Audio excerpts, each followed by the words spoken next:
안녕하세요. 8월 18일 수요일 새벽 예배를 하나님께 올려드립니다. 기도하십니다. 좋으신 하나님 감사합니다. 풍랑이는 바다 가운데 서 있지만 예수님께서 잠잠하라 명하시니 모든 것이 잠잠하고 평안해졌던 것처럼 우리 인생 속에 다가오는 풍랑과 같은 어려운 일들과 고난들이 믿음의 말로 선포하며 말씀으로 선포할 때 잠잠해지게 하시고 제압되어지게 하시며 세상이 줄 수 없는 하늘의 평강으로 우리에게 장악되어질 수 있도록 은혜를 베풀어 주시옵소서. 오늘도 말씀 가운데 함께 하시길 소망하며 예수님의 이름으로 기도했습니다. 아멘. 오늘 찬송, 예찬송가 432장, 새찬송가 382장 기타 없이 찬양 드리도록 하겠습니다. 너 근심 걱정 말아라. 너 근심 걱정 말아라. 주 너를 지키리. 주 날개 밑에 고아라. 주 너를 지키리. 주 너를 지키리. 아무 때나 어디서나 주 너를 지키리. 늘 지켜주시리. 어려워 낙심될 때에 주 너를 지키리. 위험한 일을 당할 때 주 너를 지키리. 주 너를 지키리. 아무 때나 어디서나 주 너를 지키리. 늘 지켜주시리. 너 쓸 건 미리 아시고 주 너를 지키리. 구하는 것을 주시며 주 너를 지키리. 주 너를 지키리. 아무 때나 어디서나 주 너를 지키리. 늘 지켜주시리. 어려운 시험 당해도 주 너를 지키리. 구주의 품에 고아라. 주 너를 지키리. 주 너를 지키리. 아무 때나 어디서나 주 너를 지키리. 늘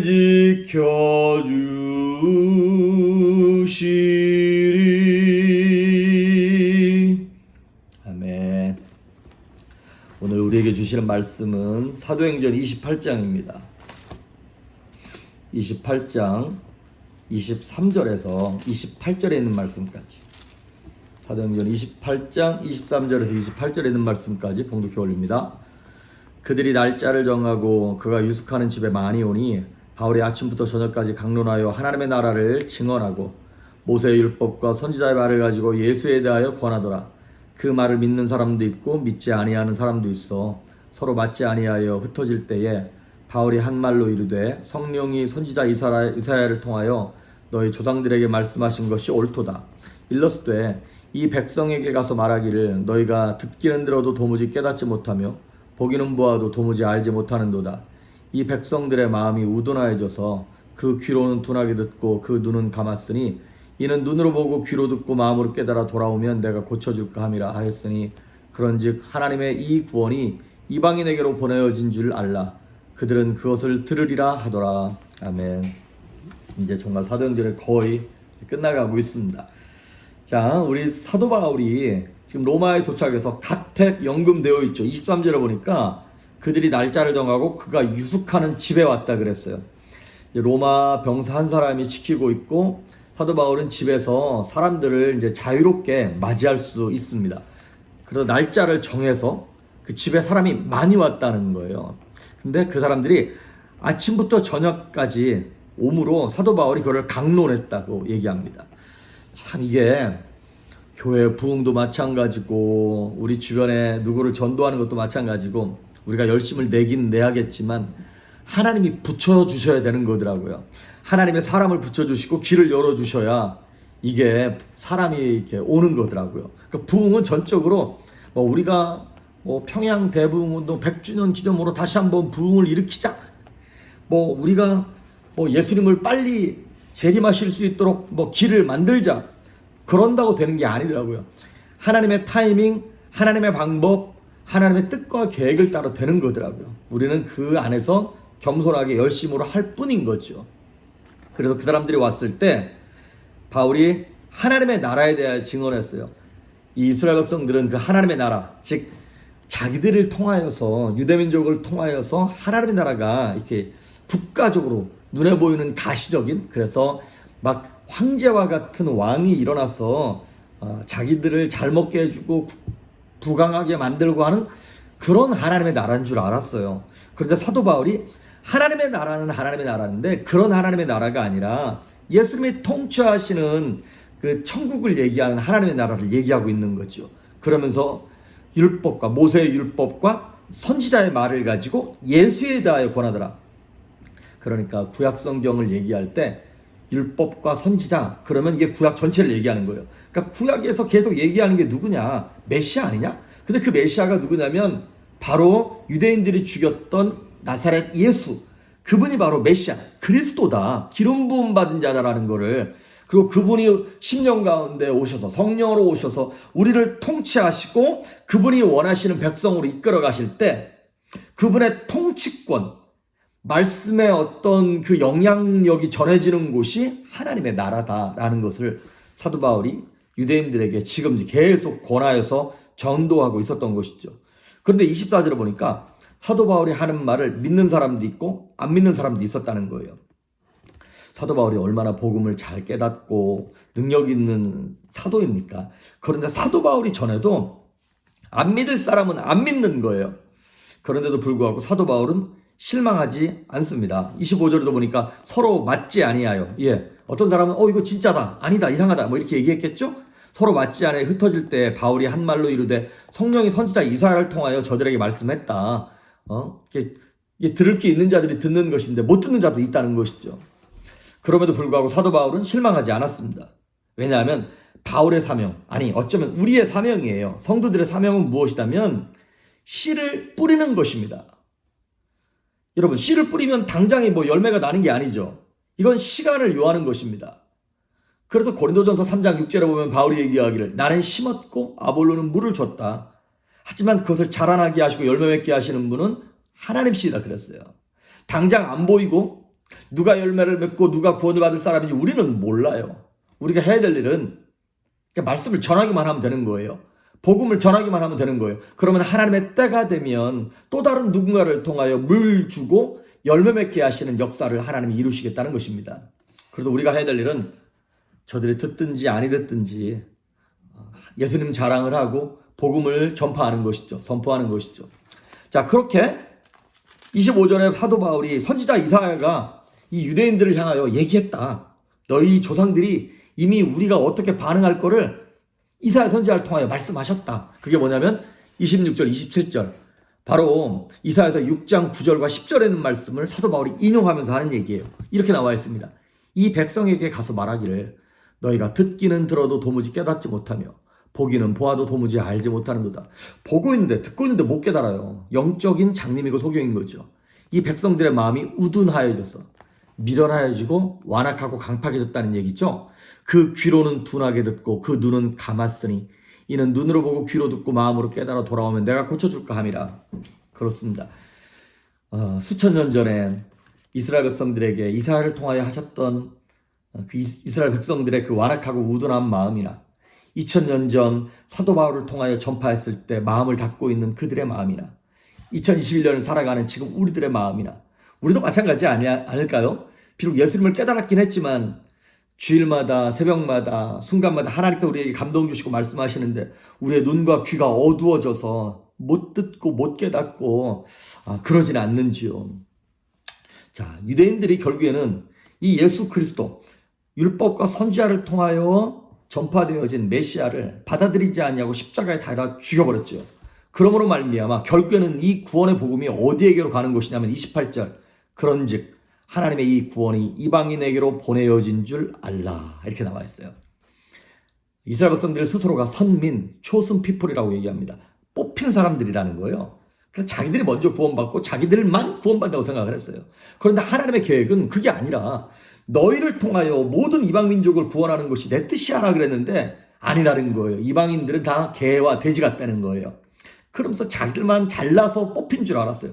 아니거든요. 하나님이 이스라엘 백성들을 선택하신 이유는 못나서 인구가 적어서 나라가 연약해서 그들을 뽑으신 거거든요. 잘난 민족을 뽑으면 자기들이 잘나서 그런 줄 알고 그만할까 봐 정말 버림받고 연약한 민족을 뽑았는데 그들이 스스로 교만해졌던 것이죠. 그래서 이 구원이 유대인들이 안 받아들임으로 말미암아 그 강팍감 때문에 어디로 가냐면 이방인들에게 먼저 구원이 선포되는 것입니다. 그래서 지금도 이스라엘 백성들은 예수님을 이단이라고 여기고 있고 하나님이라고 믿지 않는 것이죠. 아니 메시아가 거기서 나왔는데도 불구하고 결국 이 복음이 로마에게 터키 있는 그 소아시아 지역에 전파되고 유럽에 전파되고 먼저 이방 지역에 전파되는 거예요. 그래서 사도 바울이 이 복음의 씨앗을 로마에서 뿌리고 난 이후에 300년 만에 그 우상과 이방신이 난무했던 로마가 그 기독교인들을 그렇게 핍박했던 로마가 300년 만에 기독교를 로마의 국교로 인정하게 되는 것이죠. 그리고 로마가 뭐가 돼요? 모든 이방 선교의 전초 기지가 되는 거예요. 이게 참 놀라운 일이죠. 그렇게 예수 믿는 사람들을 핍박했던 그 황제들, 국가, 이 모든 사람들이 막 심지어 예수 믿는 사람들을 장대 높이 달아가지고 콜로세움의 횃불로 삼았다니까요.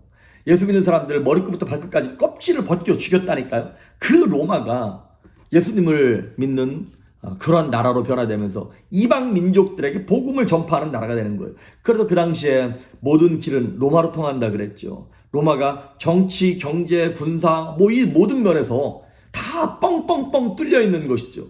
그러니까 모든 길이 너무나 잘 뚫려 있으니까 안전하니까 그 길을 따라서 주의 종들이 가서 복음을 전하고 로마가 또 이렇게 그러니까 경제적인 패권도 쥐고 있고 또 로마가 딱 쥐고 있으니까 라틴어 아니면 헬라어 이거를 통하여서 막 복음이 쉽게 전파되는 것이죠. 그래서 그 당시에 모든 길은 로마로 통했던 것처럼 지금은 모든 길은 어디로 통하나요? 미국으로 통하고 있죠. 사실은 미국이 전 세계 패권 국가로서 기축 통화를 갖고 있고 사실 인터넷을 보면 무슨 www.com 이렇게 나오잖아요.